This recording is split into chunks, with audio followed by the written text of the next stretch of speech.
wish I could talk to me behind the mask that's kept me trapped in anxiety.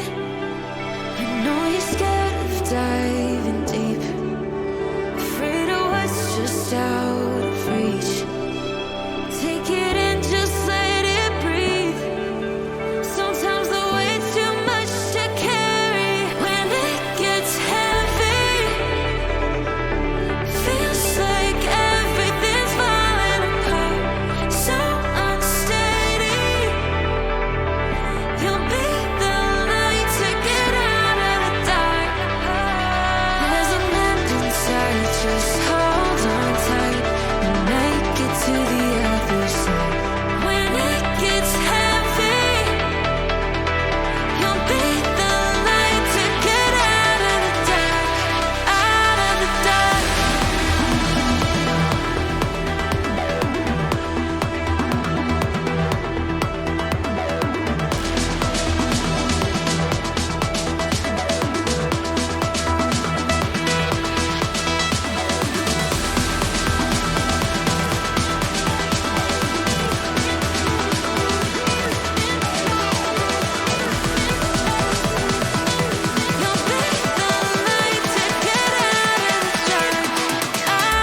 I know I have the best of time and space, and was never measured and never will be measured. I tramp a perpetual journey. Come, listen all. My signs are a rainproof coat, good shoes, and a staff cut from the woods. No friend of mine takes his ease in my chair. I have no chair, no church, no philosophy. I lead no man to a dinner table, library, exchange, but each man and each woman of you I lead upon a knoll, my left hand hooking you round the waist, my right hand pointing to landscapes of continents and the public road. Not I, not anyone else can travel that road for you. You must travel it for yourself. It is not far, it is within reach. Perhaps you have been on it since you were born and did not know. Perhaps it is everywhere, on water and on land. Shoulder your duds, dear son, and I will mine, and let us hasten forth. Wonderful cities and free nations we shall fetch as we go.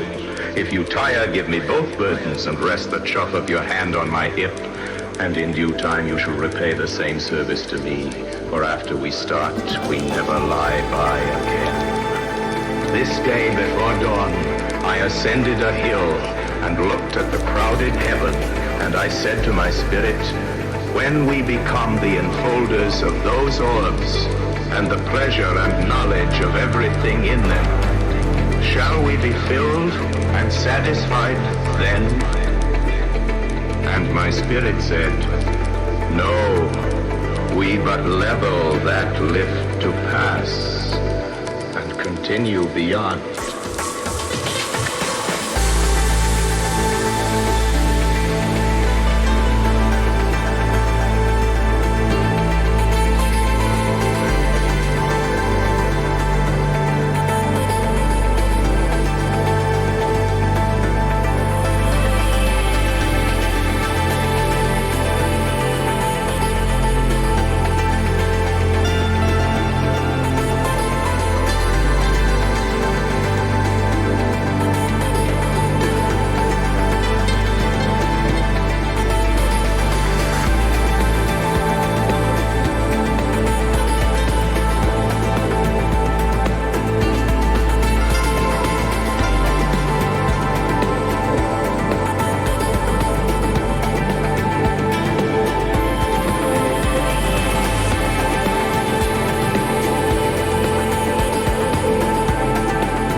Good evening, everybody. How is it going?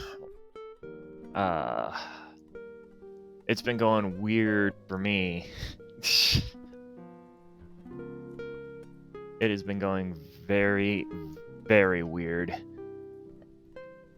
But, I apologize in advance if I seem like I'm a little bit distracted. It's because I am. Pest control poisoned both of my dogs. So I am currently watching my text messages, but howdy to all of you, and Pico, that is perfectly fine. Pico will be joining us in the middle of the stream, and possibly some others. I pretty much let all of our previous guests know that if they wanted to randomly drop in on our streams in October and join us in VC, they are welcome to do so. So any of the guests that we've had on for the history streams, there's a chance that they could pop in, and they're welcome to do so. But I want to welcome everybody to tonight. We're doing something a little bit different tonight. We're going to be talking about some unorthodox things. Now, I want to put a disclaimer out there for everybody. Just because we are talking about this stuff does not mean we endorse it. In fact, a lot of the stuff that we're going to be talking about tonight is going to be debunking theories, conspiracy theories, and why conspiracy theories don't hold up. And on the screen there, I'm trying something else new for some of these streams. We'll have some bullet points, kind of, that we'll go through, and we'll have some additional information there. But we're going to be tackling these 6 points and possibly more. So, chemtrails, the SR-72, flat Earth theory, which I think is amusing. No conspiracy stream would be complete without talking about aliens and UFOs. Of course, COVID-19 is a hot button issue right now, so I figured we would discuss some of the conspiracy theories that people have decided to drag up surrounding COVID-19 and their connection to H1N1. And then finally, I had to do this just because I get creeped out by this one, and I think you all kind of remember it. But it is the Dyatlov Pass incident. Now, as we go through these, I'm probably going to have some information that gets filled in underneath some of these, and I'll also change their colors. If it's bunk or garbage, we're going to turn it red, and if it's something that has a hint of truth to it, we'll turn it yellow, and if it's something that is true, we'll turn it green. I wonder how much of this stuff tonight that we're going to be talking about is going to turn green. I doubt any. I'll be surprised if there's any. Hey, your mic works. Yeah, it did not take that long to work or fix, but yeah. That is good. So, but one of the reasons I wanted to do a stream where we tackled some of this, because all of these that I've pulled out here, there is a history component to all of them. It might not seem quite obvious to some people, but there is. And no, I'm sorry, for those of you who saw Aliens, and then my username, and then the name of the show, this isn't the same as the History Channel Agent Aliens. I'm sorry. I'm not going to say aliens. Sorry. I'm not doing that. Except for the time that I just did, just then. So. Pico, how the hell are you? Surviving after a very positive, negative, stress-inducing day. I understand. How are you doing today? Well, if I get a text message or if somebody comes in here and gives me a thumbs up, then I'll be doing great.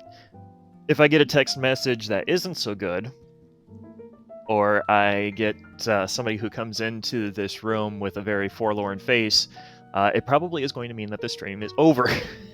So, we'll see. Based on that, we will see.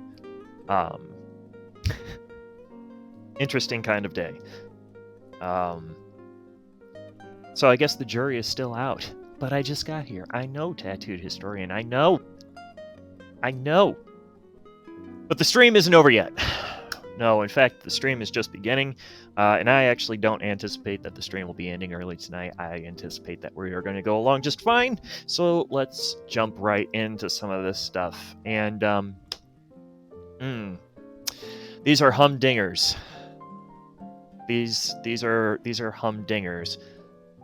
But I'll give a full disclosure. That once upon a time, when I was a small minion child, by the way, I said minion child, not onion child. I was convinced that I saw a UFO. I'm not shitting you. Little baby THK was convinced that he had seen UFOs. Okay? Little baby THK. He was... I'm making gestures with my hands as if you could actually see this, but he was small. He was small THK. Alright? So... And Tattooed Historian's just like, I knew he was a bad historian. Knew it! But... so little baby THK used to believe in aliens. Or I should take that back. Believe that he saw UFOs. And then he started going down the conspiracy threshold, and he made his way onto certain conspiracy websites, and well, the rest is kind of history. Chief among the conspiracy theories that I ever saw, either on those websites or even after I left those websites. You know, I haven't been on any of them lately. They're all over Facebook, is this shit about chemtrails. So who here needs a quick rundown and dirty explanation of chemtrails? Pico, you want an explanation of chemtrails? Sure. So the chemtrail theory is that U.S. government or Canadian government or one world government, air quotes, or whatever government, or the Illuminati, are running around spraying chemicals on all of us, and that's why you see jet contrails in the sky, the condensation clouds that you see, you know, when planes fly and you see the clouds forming behind them. Yeah. That's the theory. And then it kind of branches off from there. So there's wonderful people that believe that it's the government. There's people who believe that it's mind control, psychedelics. They believe that that's what gets people sick. That they use it to control weather. Oh yeah, these people exist. So, could have been bird government for all that matters. I mean, to be fair, there was a post in Berkeley, California, a flyer that basically said that doves are not real. They are spies for the government. And I'm still not entirely sure if that was a legitimate flyer or not. But Big Rev Kev is actually the one who sent me that picture and said, I used to live here and I'm glad I don't anymore. Yes, the birds aren't real thing. That is correct. Anyway, where do I begin with the chemtrails thing? So, basically, the concept is that there's no such thing as a contrail, they're all chemtrails. Or that a contrail dissipates immediately, whereas a chemtrail stays in the sky. Okay.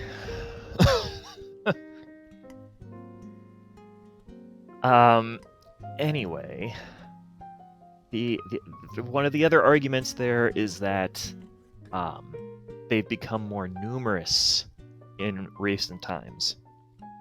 Well, air travel has also become more common in recent times. I'm not entirely sure why they think, well, it happens more lately.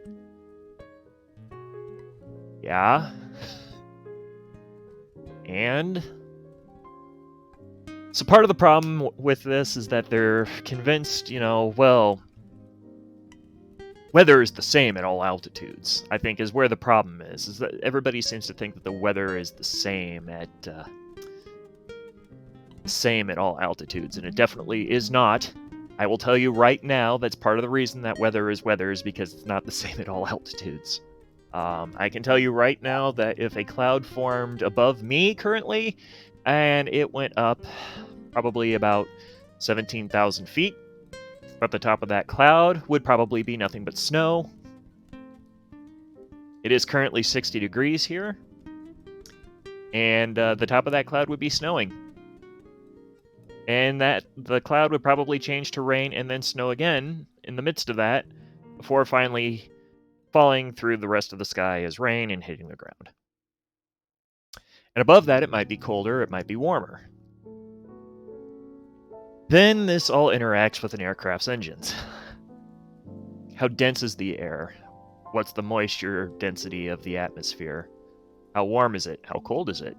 Is it interacting with a warmer or cooler air mass that is below it? These are all things. Also, it has to do with what direction is the wind going up there and how fast is the wind actually moving. Because I can tell you, I have looked out my window and looked up at the sky at various times during the summer, and it can be perfectly calm and still on the ground, and the clouds are racing by. Now, that being said, it comes from a point in history. Well, really? Yes, really, chatters, it does. So it comes from the concept that was very big during Vietnam. So during the Vietnam era, we did actually fight with a very limited range of chemical warfare, and we were basically dusting crops and vast amounts of jungle to basically make the land uninhabitable or very poor for crops. So, and that is a form of chemical dispersion. I mean, it's not entirely unheard of. There's also studies going out with cloud seeding, but cloud seeding is very different from chemtrails. Cloud seeding takes an awful lot of basically, it's kind of like dry ice. Kind of just eliminates clouds, or it can actually induce clouds too. But it's generally nitrogen or frozen or very dense hydrogen that goes into cloud seeding.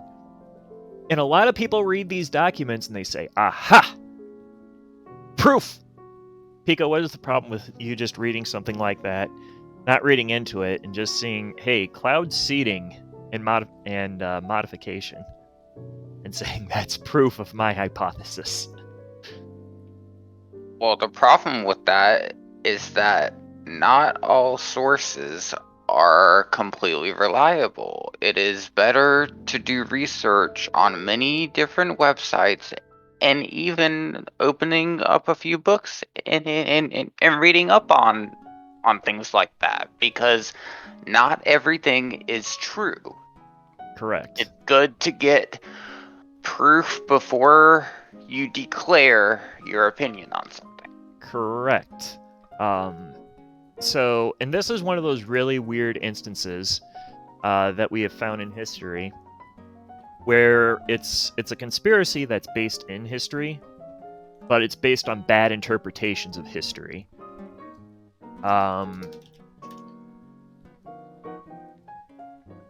Yeah, I mean, it's a very strange thing too. This is one of the examples of people abusing history for their own gain.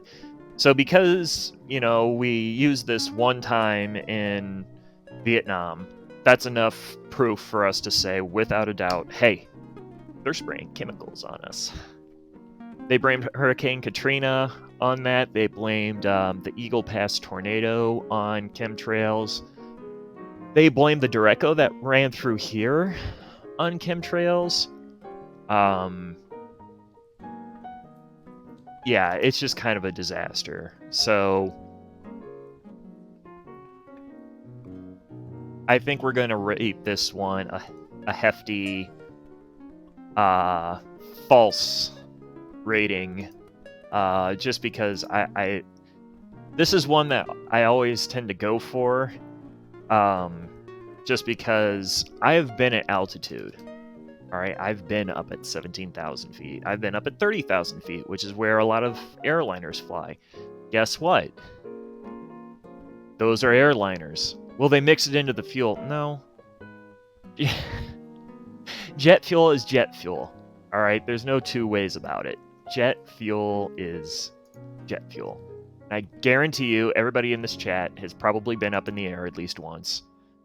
Or has used very high-powered binoculars at least once to see that, hey, that's just a regular jet airliner up there. All it is just vehicle exhaust. It's just in a different form. That's Yeah, basically, yeah. and I suppose you could say chemicals sprayed. Chemicals are being sprayed, but they're exhaust. So, but that's the rating that we are going to give this. And what's fantastic, I hope this actually updates, because if it does, that means that I have yet another feature that works. Yet another feature that works on the stream. But yeah, that's the general gist of it, is that we'll rate it loosely true, but it's generally false. So, have anything else on that, Pico? I do not have anything else on that theory, but I do have a theory that has been brought up for many years, throughout 2016 to 2020. About? 2 words: global warming. Oh dear. Uh, Buckle up, kids. I would argue that this one itself is one of the biggest conspiracies in the most recent years, because and the main reason that people are claiming it as a conspiracy, it's just because I feel like I honestly didn't do much research on this, and I'm not claiming any of this as confirmed. Right. These are just guesses on my part. I feel like the many reasons that multiple people have been choosing to mark it as a conspiracy is manipulation and finances. I could see that.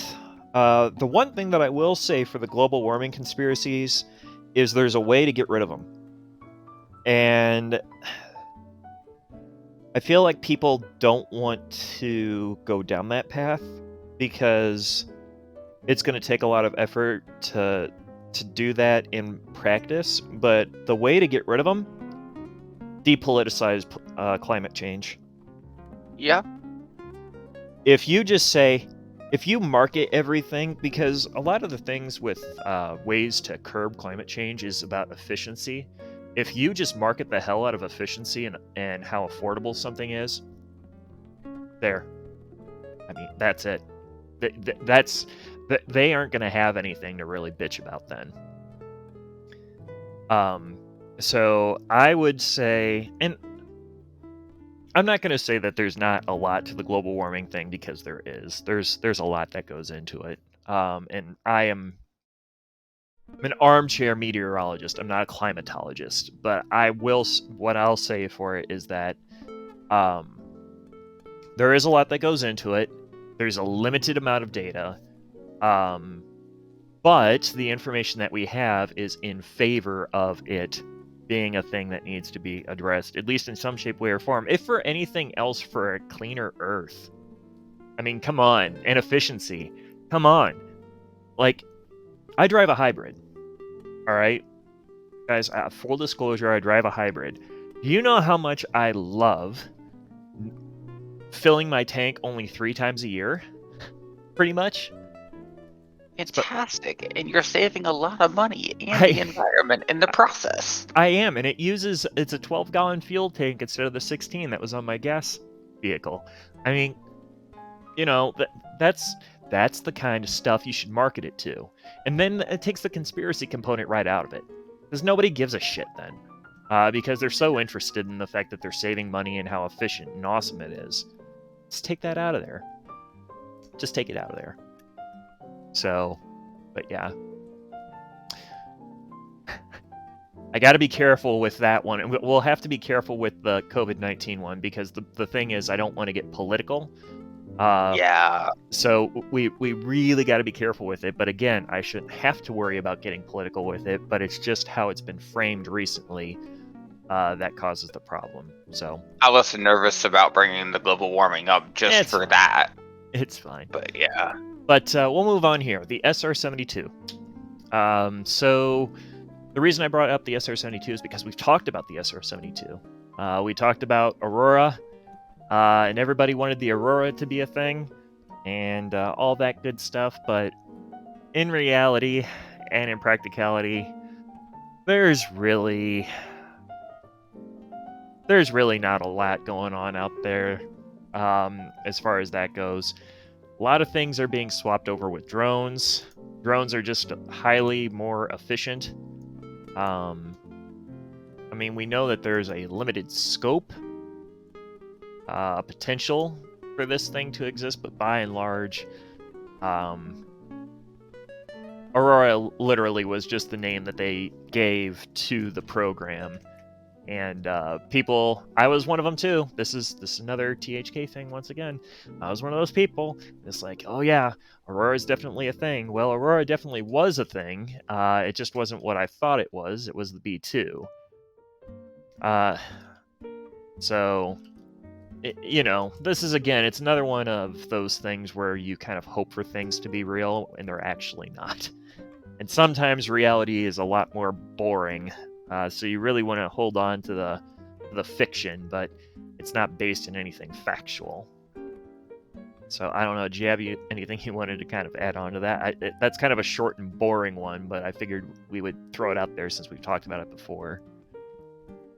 Honestly, I have nothing else to add. But honestly, I agree. It is a short one, but I feel like it's one of those that it's easy to reference back and touch up on. So yeah, I mean, and like I said, I mean, guys, I was a legitimate kid when I was, you know, all about these things. I was not the. I mean, I was the kid that was home and was bored all the time because I would always, you know, skip school, stay in school. But you know, that was me, and the result was that I stayed home and had a very vivid imagination. Imagination is good in limited quantities. It reminds me of the conspiracy theory that the one Avro Arrow was rescued and flown to the UK. Oh yeah. We all know the Aurora is the UI 4054. It is in Ace Combat lore. So we'll actually get to see it next Ace Combat stream, but unfortunately, and actually that brings up a good point though. The Ace Combat Aurora is based off of the theorized SR-72 or the actual Aurora. So bit of interesting lore there, but that's a bit all that it is at this point. Okay. Now, I know y'all have seen some of these people. I know y'all have. I've seen plenty, and if I've seen plenty, you've seen plenty. Let's talk about the Flat Earthers. Pico, you want to start with this one, Pico? The Flat Earthers? I mean, honestly, everything involving it's stated right there in the name. It really. No, it's not, because a theory still implies some shroud of truth, and there's none of that. So It is the truth to those who believe. But that's not the truth. There's no such thing as relative truth. In those people's eyes, it is the truth, when in reality, it is not. Gang, that's a good point. The only thing flat Earth is a map. The only thing flat Earth is a map. So people reach back into the whole, well, at least once upon a time we believed that the Earth was flat. No, we really didn't. It goes back well into the BC era. The Columbus Day, which I think should be renamed Discovery Day, but that's a whole nother thing. It's nothing against the Indigenous Peoples Day, folks. It's just I see an opportunity there. That's why I am personally going to start calling it Discovery Day instead of Columbus Day. Anyway, not the point. But with Columbus, the story with Columbus is always that, oh, well, he went to all these people, and everybody always thought that he would sail right off the edge of the Earth. Well, the Earth might have been a little bit better if he did, but no, that's not true. He did not, in fact, keep getting turned away because everybody kept thinking that he was going to fall off the side of the Earth. It was mostly money and politics. Money and politics is the reason that he kept getting turned away. It had nothing to do with flat Earth. What still baffles me is how people can go up in an aircraft and still think that yes. So, and that part is true. So it was the idea was that the Earth was small, that Eurasia and Africa was pretty much all there really was to the Earth. But it was also theorized that there had to at least be another mass of land somewhere. And you'll see that by, I think, about 700 CE is when you start seeing it. Or AD. If Professor ever shows up in here, he'll lecture me about saying CE instead of AD. But by and large, though, the Earth is flat theory that was outdated like before the birth of Christ. All right. That's how old and outdated those beliefs are. But I can't understand how you go up in an aircraft and still think that the Earth is flat. I don't see how you can look at an ocean and watch a ship sail over the ocean and still think that the Earth is flat either. But I don't know. Maybe. No, there's no maybe. Never mind. I take that back. There's no maybe. Anything else to add to that, Pico? No. All right. Let me update our learning board here.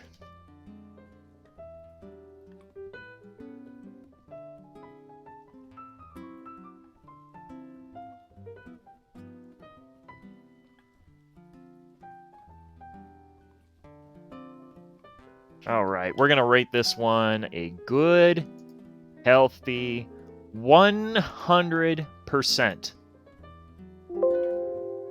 Yes, 100% false. Sorry to the people who wanted it to be real.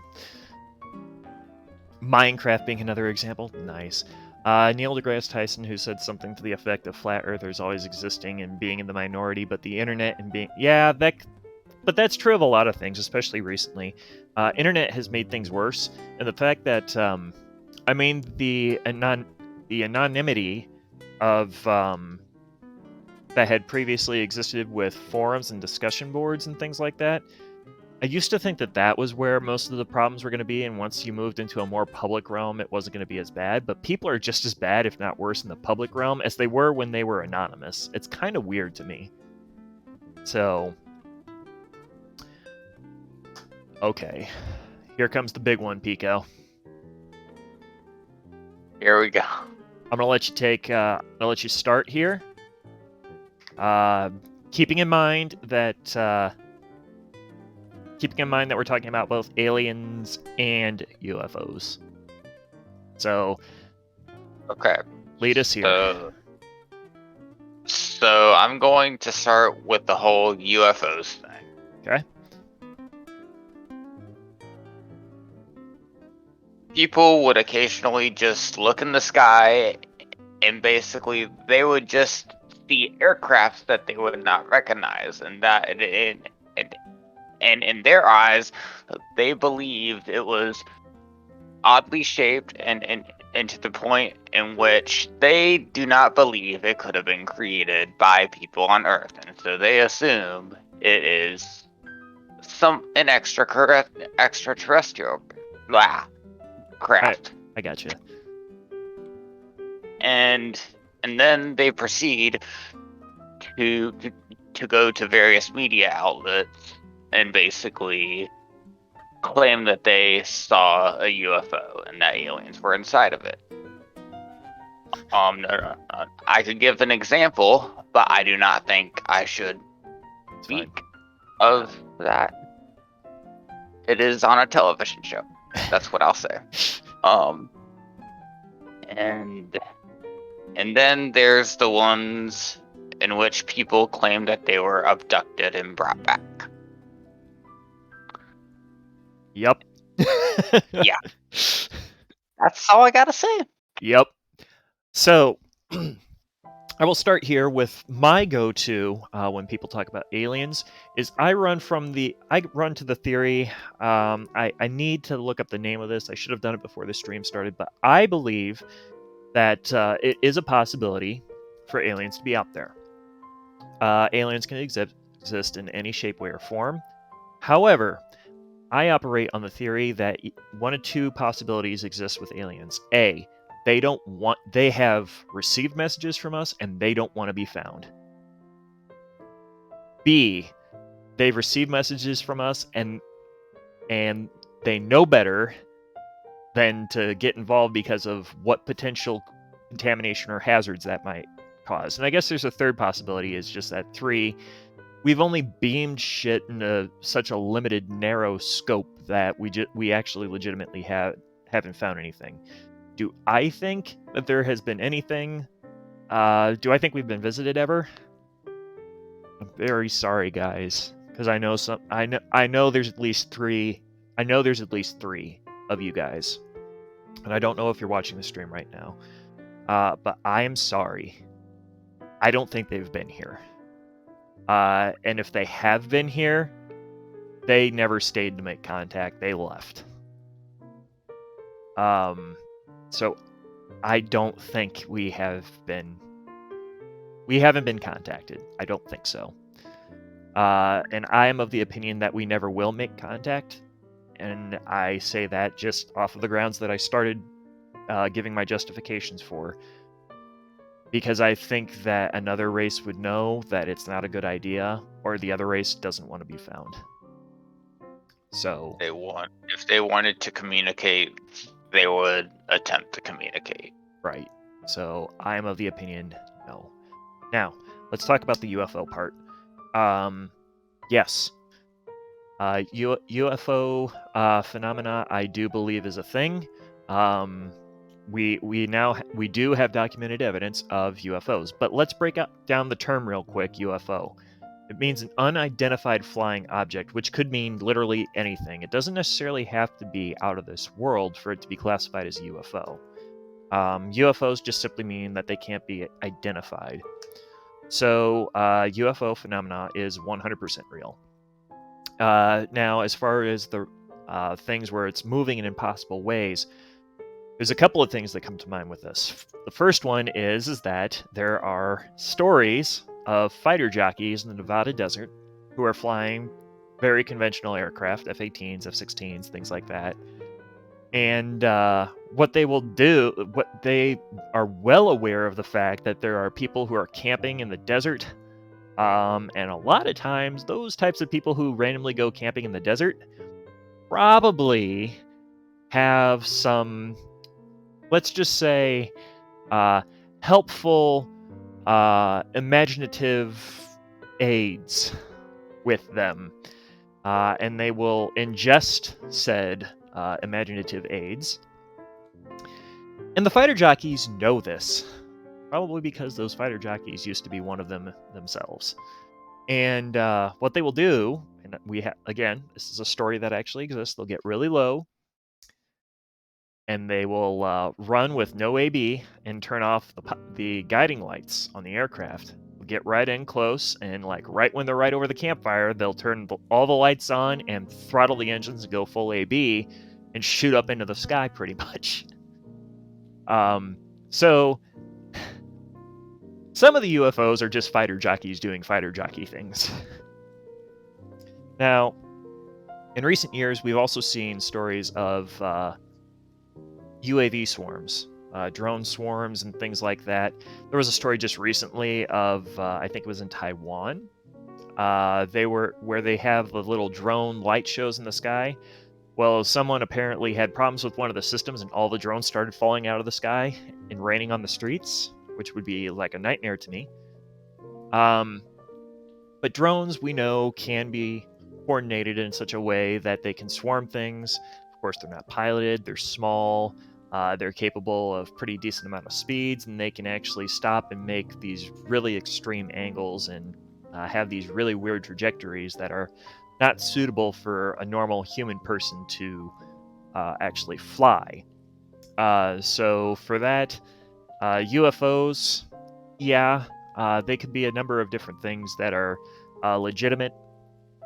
As for the old World War, I think they called them Foo Fighters in World War.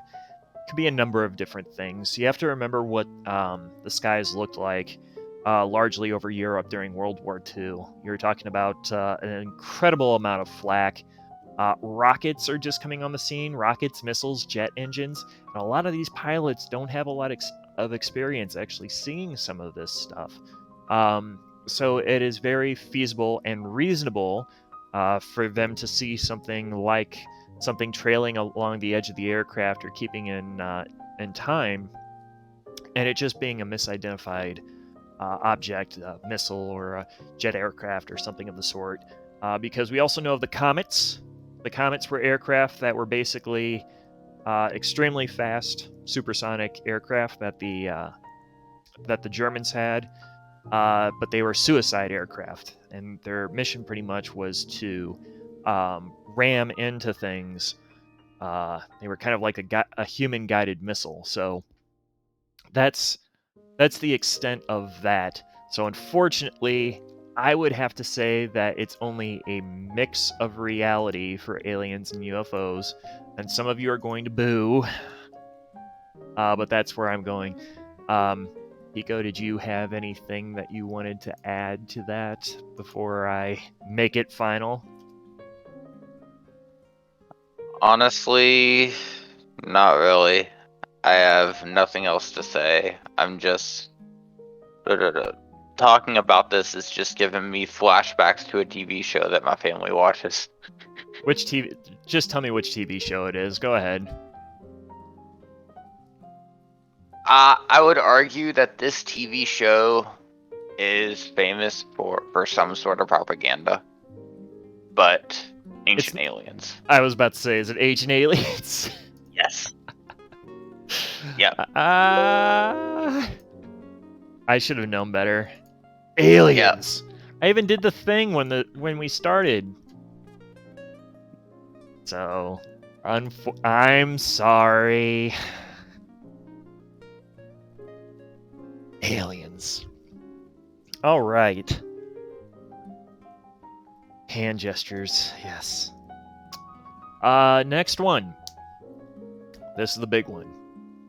COVID-19 and H1N1 theories. So why did I pick H1N1 out in particular? Well, picked it out because that was the closest connection to the analog that we as historians are using for the current COVID-19 pandemic.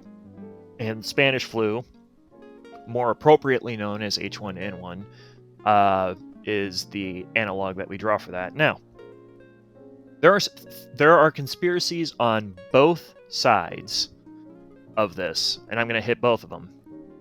I have two in particular that I want to bring up. The first one is that people were not as outrageous and egregious during the H1N1 pandemic as they are today. People weren't as dumb about guidelines and policy as they are today. That is false. It is fundamentally false. People were just as bad, if not in some cases worse, about preventative measures. Oh, you thought I meant 2009? No, 1918 in this case. But people were just as bad, if not worse, during the 1918 to 1920, 21 pandemic, juxtaposed to today. That's why there was a large fraction of the population that actually died from H1N1 because of that, because they were just that stubborn. So much so that there were many large gatherings. I mean, we hear about a few of them every now and then. You hear about the select political rallies and things like that, but you have rallies that are just taking place to protest mask mandates and gathering mandates. And then people would also go in and say that, well, it only takes 2 weeks and then everyone can go back to normal. Kansas City, Missouri, for example, actually went into several lockdowns over the course of the H1N1 pandemic of 1918-19. So the notion that this is a COVID-19 unique feature is not true. And I would actually venture to gather that in the 1918 through 1920-21 pandemic, that it wasn't along a political line like we see it today. Almost everything today is along a political line, and it's really kind of disturbing. But in the early pandemic that we've been drawing analogs off of, didn't seem to be along a political line. It was just people who thought they knew better. So the other one that I'm going to go with, since I've gone after the people who are very cautious of COVID-19, I'm going to go after now the people who aren't cautious enough COVID-19, and those are the people who think that COVID-19 in of itself is a conspiracy or somehow caused by 5G towers. I have to say that you, by far, are the idiot right now. I don't normally get really kind of pointed with my words when I talk about stuff like this, but when it comes to an individual who's fundamentally trying to make the world a worse place, I am going to call you out exactly how I see it. And if you are one of the people who think that it's a conspiracy or is caused by 5G, you are part of the problem. So, no, it's not. It's not fake either. We know fundamentally that it's true. We know fundamentally that it's real. We know fundamentally that there is at least 2 types of COVID viruses out there. The first one came up, of course, was SARS, because COVID-19 is a variant of SARS. So, it's one of those things too, and a lot of people thought that it was, oh, well, it's a political stunt too. No, clearly that's not the case. That would take an awful lot. But by and large, those are the 2 theories that I'm going after, is pretty much having to do with COVID being a fake thing or something that is connected to 5G, which, by the way, guys, 5G isn't even really all that widespread, yet for some reason people are getting COVID-19 in areas that have no 5G towers, and some of them don't even have 4G towers where they're getting COVID. So pretty sure that doesn't have jack squat to do with it. I think you're just a bumbling idiot is what this is. Pico, I know you have some comments on COVID-19 because you asked me if we were going to talk COVID-19. So I'm interested now to hear your go get 'em on this one. So the leash is off. Have at it. Mine was going to be in terms of the fake vaccine tracker chip. Oh, yeah, that is one. Yep. Go for it. Hit it. I've not really had time to research anything, It's as fine. I've said before, but I believe that the that the tracking chip, the whole conspiracy was because didn't Bill Gates donate money towards vaccines, and then people were convinced that he was paying them to put tracking chips in vaccines? Yes, that was the theory. Okay. And then people tried to branch off and then basically say that oh, because I got this vaccine, I now have 5G and stuff like that. It's Yeah. just crazy bullshit. Well, and to be fair, you know, the people who don't believe it but are using it as amusement, they're not really helping that. And what you have to remember about a lot of these conspiracy theorists, guys, is that they don't get your sarcasm, they don't get your irony. They don't get any of that. They are going to take whatever it is that you say and take it as fact or take it as a challenge of some sort. So, you know, when you're walking around and you're saying, "Oh, hey, you know, I got my 5G upgrade," really all you're doing is just spurring on the conspiracy theorists and giving them more ammo that they don't actually have, but they're going to try and use it as ammo anyway, which actually does more damage in the long run. Just something that you always have to be careful of when you're dealing with conspiracy theorists out there. So, we have rated the COVID-19 H1N1 theories false. I'm not going to get into the whole email research lab debacle just because I haven't had a chance to look into it enough with any kind of authority. There is conflicting information out there, so the validity of that information is for you guys to decide, but I want you guys to make sure that you're keeping in mind that you need to make sure that you have researched enough to become an SME, and it takes more than just reading articles on news sites on the internet. So that will lead us up to the one thing that actually creeps me the hell out still. As you all know, we've talked about Diatov Pass now twice on this stream, and I think we've talked about it twice because it's a really good, real, creepy story. One of them was on a no sleep. Am I wrong?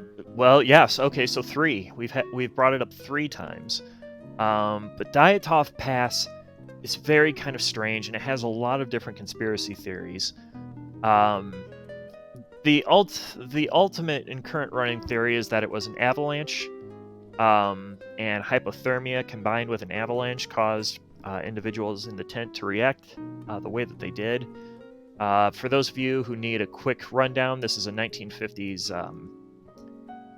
professor's theory is that they're just dead. Well, that's true. But it's a 1950s ski expedition in the former Soviet Union, the Ural Mountains. This is the dead of winter in Soviet Russia. So, I mean, they might as well be dead anyway. But the ski trip goes. There's a group of, I think it's 12 or 13 individuals. One of them turns back before they actually make it up into the to Dead Mountain, which is the mountain that the skiers will actually die on. It's not Dead Mountain because, you know, it's anything kind of spooky or scary. It's Dead Mountain because just nothing is alive up there because it's so damn cold and the elements are just awful. So the running theory, there's a few running theories. One of them is that there were aliens involved. One of them is that there was a military test up there. There's another theory about ghosts or something other paranormal that happened up there. But what always catches everybody, and this is what's caught me in all of my readings, is that this is one of the few times where you see an official document where the reason for something is an unknown and compelling force. And that's been the thing for me, is that when you have that in a document, that's weird. That's weird. There's no gray area there for me. Actually, the problem is that it's all gray area. So when we're talking about Diatov Pass, was it probably just hypothermia and an avalanche? Yeah. And was it was the unknown and compelling force thing drawn up because it was the Soviet Union? They didn't have shit for resources, they didn't care about their people, and they were in the middle of an arms race? Yeah, that's also probably true. But we also don't know a whole hell of a lot about the Soviet Union's official investigative processes during, the Cold War, and we never will. So it's very mystic. It's a very mystical thing. That being said, I would probably rate a lot of those other theories false. It was probably the most, the old saying, the most practical theory is generally the correct one. But I would probably rate it false. And I know, Pico, you don't know a whole lot about this, but what are your thoughts on Diatov Pass based off of what you've heard us talk about on stream and might have read about on your own time? I will be honest, I have not read up on any of that, even after all the mini streams that we've had. Of course not. But I feel like it is false. I don't have, as I've already said, I've not looked up anything, and most of the things I've said over the stream, no research, just pure guesses. It's been too busy to even do research. Pico is just like, this sounded fun, so I jumped in here and started talking about this stuff. Yes. So I was gonna do research earlier today, but there was stuff that just caught up with me today. That's okay. But as you can see, chat, not a single one that is 100% true on our list. What does that tell you about conspiracy theories? Now, there was to an end that I stacked these like this. I took some of the ones that I know the most of, and I put them in here. And the reason that I wanted to put an emphasis on that is because a lot of these are brandished as fact. A lot of them are brandished as fact. And it takes you digging into the information for you to actually come to your own conclusion. Now, some people can look at the exact same information and come to a totally different conclusion, and that is fine. But what you need to make sure that you're keeping in check is your grounding in reality. Now, that's not to say that I don't believe in things that are out of this world. It's not true. I am a religious person, for example. I actually, I believe in that stuff. So it's not to say that I don't believe in the unnatural or the outlandish or the crazy or whatever you want to call it. It's that it has to eventually somehow be the only answer left. So for me, for example, it's, well, you can have science explain everything, but eventually science runs out of the answer. But that doesn't make what everything else that's involved in there up to that point, it doesn't make that stuff false. So it's one of those things in my case. In addition to that, though, the miracles of the various saints, yeah, we could definitely make a show out of that. Good Lord.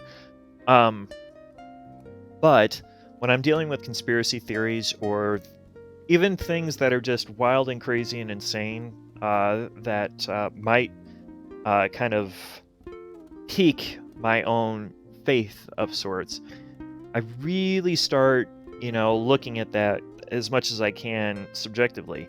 And I will be the first to tell you guys, though, I've had stuff happen that I can't explain. I have seen what I would dictate to be a miracle, or miracles in my life. I've seen that. I have seen strange and unusual things in my life. I have seen that. So it's not to say that that stuff isn't out there, but it's not as grand and widespread. It might be widespread, but it's not these grand, huge, elaborate things that people make it out to be. So, like the whole thing with Diatov Pass, it's not something like that. It's not, oh, we're being visited constantly by aliens and things like that. No, it's not that. It's the smaller things. And what I might use as an example of that is you remembering at the last second to put your foot on the brakes as a car speeds through a red light. Or something like that. It could be something like that. But that's not necessarily extreme or outworldly or things like that. But it could be.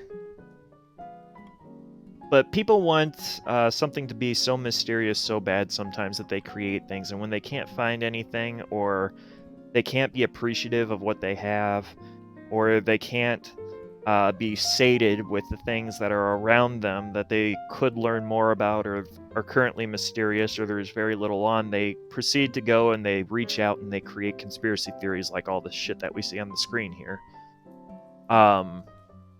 So that's the general gist of it. And then, you get researchers that aren't good researchers that pick up on some of this stuff, start writing about it, or you get people who aren't researchers in the field that they write about, posing as researchers. A good example of this is Bob Lazar. Bob Lazar is notorious for writing about shit that he has no reason to be writing about. Another one, and I might catch some flack for this one, is David Halberstam. He writes about stuff that he has no business writing about. He's a reporter, and he should have writing about, news articles. He's not a historian, but historians love to use David Halberstam. So these are examples for that kind of thing. So, Pico, anything to add? I have nothing to add. Chat at all. What about you, chat? Do you have anything to add? Sometimes a coincidence can be a miracle. Yes. Yes, absolutely true. What does Yang have to add?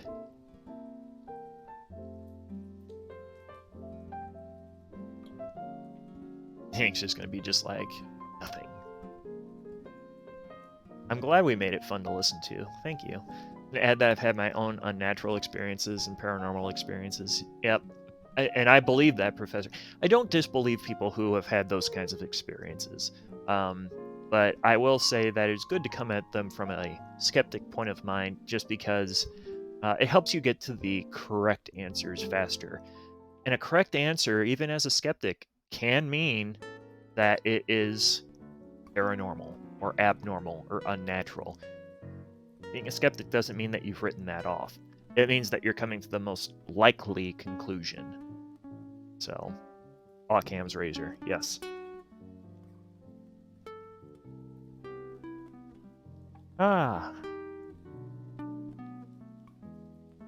This was a fun stream, actually. We should do more like these. Oh, wait! That's right. We do. There is another stream that we need to get scheduled. Is there? Oh. Mm-hmm.